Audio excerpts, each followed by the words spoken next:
James worked as an EMT, and he had never thought that one day he would need one himself.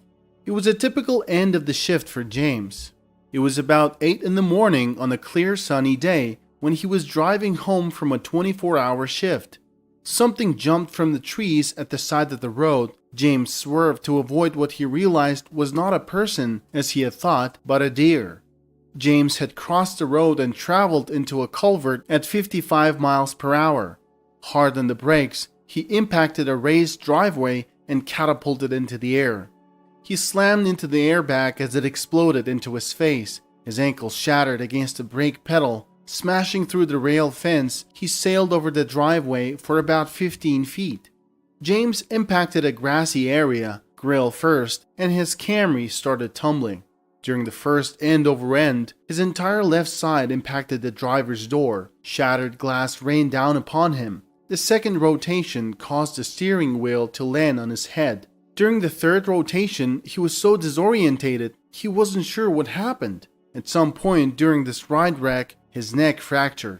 James's vehicle finally came to rest, right side up, facing towards the road. It was destroyed in the accident. Not one window or the sunroof was intact.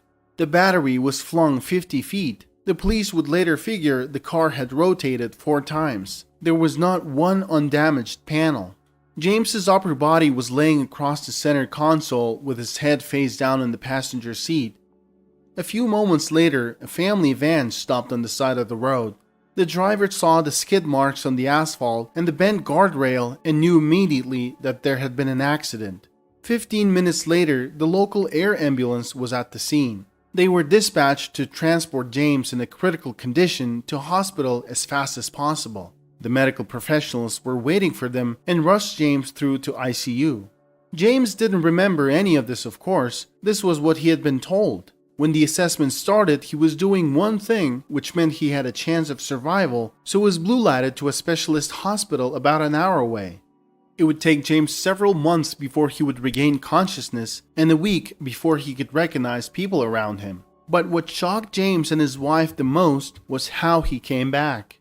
Before the accident, James was employed as an EMT in a charming small town. He would regularly express his dissatisfaction to his wife about the tedious nature of his job, as it involved copious amounts of paperwork. James yearned for the opportunity to be on the front lines, actively saving lives and attending to emergency calls.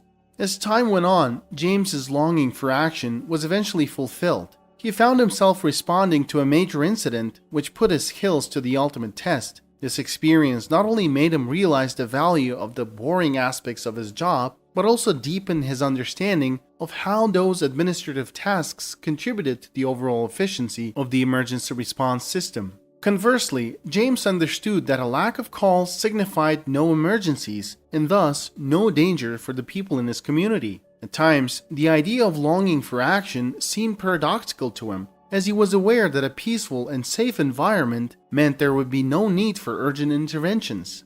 This internal conflict challenged James to reevaluate his perspective on the true purpose and value of his job as an EMT.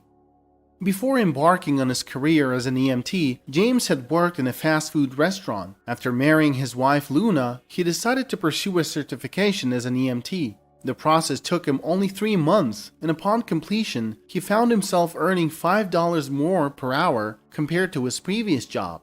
This significant pay raise came from a relatively easy-to-obtain certification, and James was delighted to secure a full-time position just a week after graduation. However, the real financial advantage for James lay in the overtime hours he worked, which greatly contributed to his overall income and job satisfaction. The work wasn't very difficult. Vast majority of calls just needed a ride to the ER. He also had plenty of shifts where he got to relax or nap for a decent chunk of the shift. James often picked up extra shifts. There was always someone calling out. He wasn't getting extremely rich, but it was a decent living in a respected career that didn't take long to get into. James loved his job and knew it was a responsible job. Every second could make the biggest and most important difference. Majority of shifts weren't bad, but there was always the possibility of having that call that he would remember for years. In his 15 years of career as an EMT, he had saved a lot of people. He also remembered some of the toughest cases. He remembered clearly the first ever patient that he lost. He was an elderly man who was having an asthma attack. That day, they spent too much time on the scene. 10 seconds after placing the man in the back of the ambulance, James watched him take his last breath. This was his very first cardiac arrest as a paramedic. Even with the help of firefighters, they were unable to resuscitate him. It happened at the beginning of his career, and James always kicked himself for not having more experience. He thought he could possibly do things differently, but as the attending physician at the hospital once told him, "When it's your time to go, it's your time to go." This case continued to haunt James, frequently leaving him feeling depressed and overwhelmed by the memory. The other case that he couldn't shake off his mind was when the relationship with his wife was a bit rocky. They were living in a trailer and struggling financially. But the biggest reason for arguing was the fact that the couple had been trying to have a baby, but it wasn't working out. At the time, James was drinking more than he should have. That day, it was 30 minutes prior to the end of his shift. As he was playing pool with the firefighter, the tones dropped for a shooting. They arrived on scene just after the police to find a young woman sitting on the front porch crying. Apparently, she had argued with her boyfriend who had recently moved in with her. Then she went to visit a friend to cool down and came home to find him dead. It was a self-inflicted gunshot wound to the head. James had to see the young man lying on the ground lifeless and confirm death for the police. James and his girlfriend were about the same age as them. That evening, he went back to the trailer and hugged his girlfriend for 15 minutes, sobbing. It was a turning point in his life. From that day on, he realized that life is so fragile and can be taken away any minute. Determined to make a positive change, James pulled himself together and quit drinking. He and Luna shared the dream of having a baby together. 2 years later, the young couple took another significant step forward by moving into a cozy little house, making it a warm and welcoming home in anticipation of starting a family. However, even after 5 years of trying, James and Luna still found themselves unable to conceive a child. This challenging situation tested the resilience of their relationship and forced them to confront the reality that their dream might not come to fruition. That fateful day of the accident, James had another fight with his wife. In the heat of emotions, he said to Luna that there was no point in living if he couldn't have a baby. That same day, he would get into an accident and go into a coma. The hallway of the hospital was busy with medical workers rushing from room to room. The consultants had previously warned James' parents to prepare for their son as being unable to walk, talk, or even identify them again. Once inside the specialist hospital, James was plugged into a life support machine, which was where he stayed unconscious. The moment the medical professionals had to usher his parents out of the room due to the fact that they thought they were going to lose him, James remembered looking down on himself. He saw that there were several people working around his bed, but it was completely peaceful where he was. It was like looking through a wide aperture in that there was a lot of light present, but the focus was soft. James was aware, but curiously removed from what was going on. In those moments, he was one step removed from everyday reality, just observing. There was no pressure from anything, no obligation to be anywhere or do anything. Time became an irrelevant concept. It just didn't matter anymore. James remembered to his left was the most pure and nourishing white light coming from a window. He could feel like he could move towards whatever he looked at and directed his thoughts at. He looked at the doctors working around his body and looked at the source of light again. He had a feeling he wanted to see what was beyond it. All it took was just a thought and he started floating towards the light. When he passed the thick layer of white light, it dissipated and he saw an old man sitting on the bench in the park. James recognized the man. It was the same man who had died from cardiac arrest. He was smiling at James and telling him that what the physician told him was true. When it's your time to go, it's your time to go. James smiled back at the old man and asked, "Is it my time to go? Do you know?" At that moment, the old man just stood up from the bench and walked away. James felt weak and lost. He had a feeling that it was indeed his time to go. He looked around trying to find the source of white light. It was gone. Meanwhile, in the physical world, doctors were shrugging their shoulders. It had been a month since James was in a coma. The doctors told James's parents and wife that they're monitoring his state and will let them know if anything changes.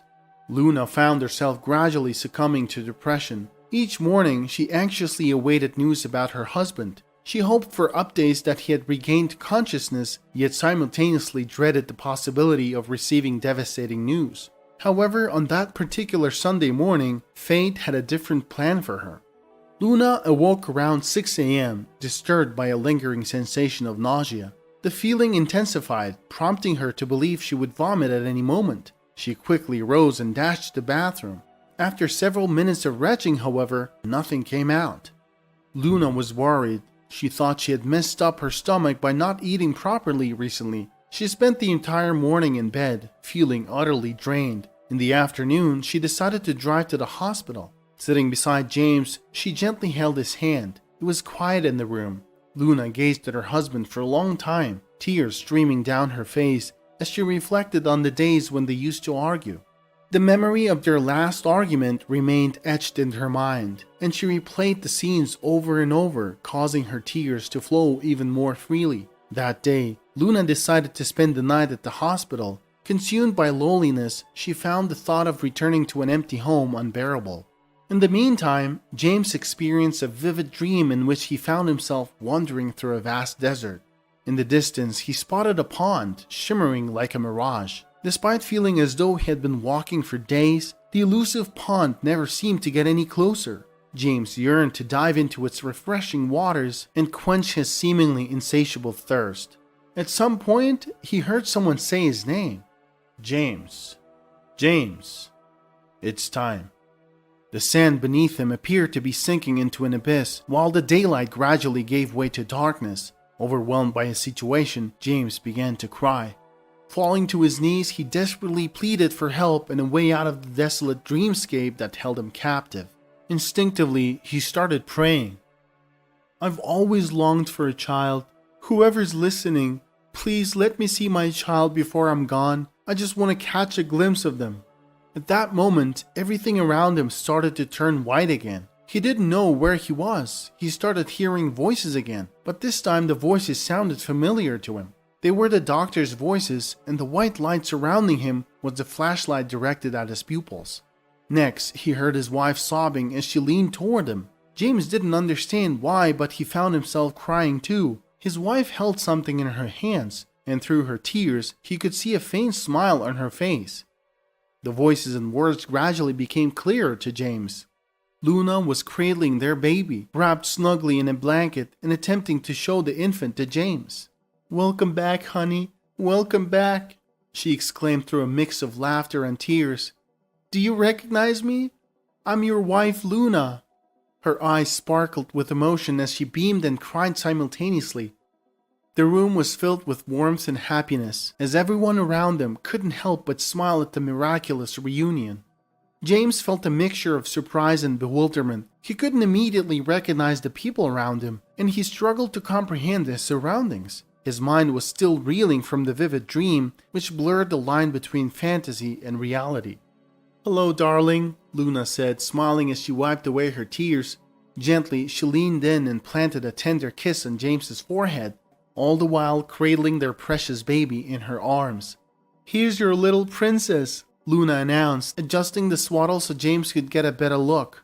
Overwhelmed with emotion, James was unable to hold back his tears. His face contorted as he wept silently, too weak to make any sounds or utter a single word. Luna tenderly stroked James's cheek, her gaze switching between her husband and their newborn daughter as he continued to cry. In that moment, James came to the realization that he had been in a coma for a long time.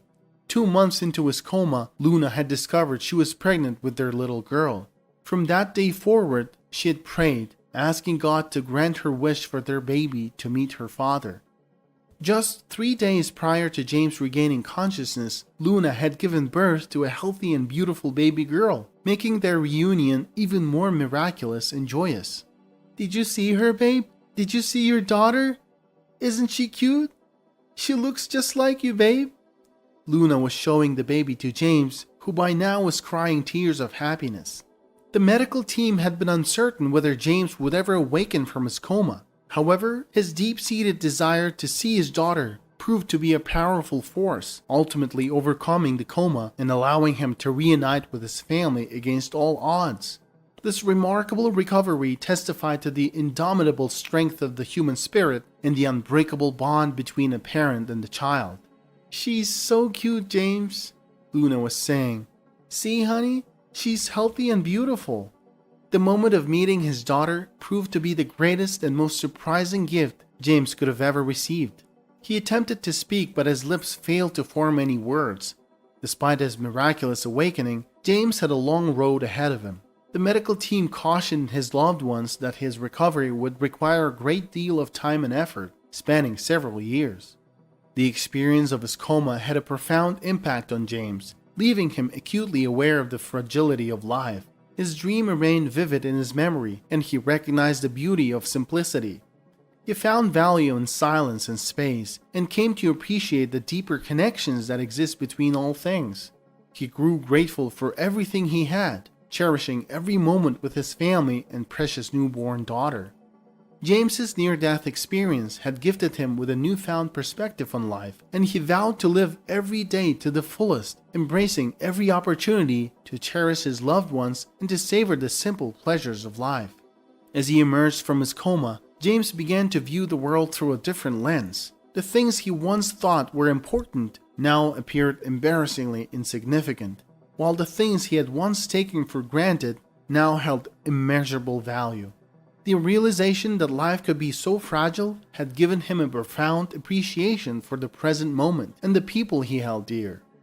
James resolved to embrace every opportunity to savor life's simple pleasures and to cherish each and every moment with his loved ones.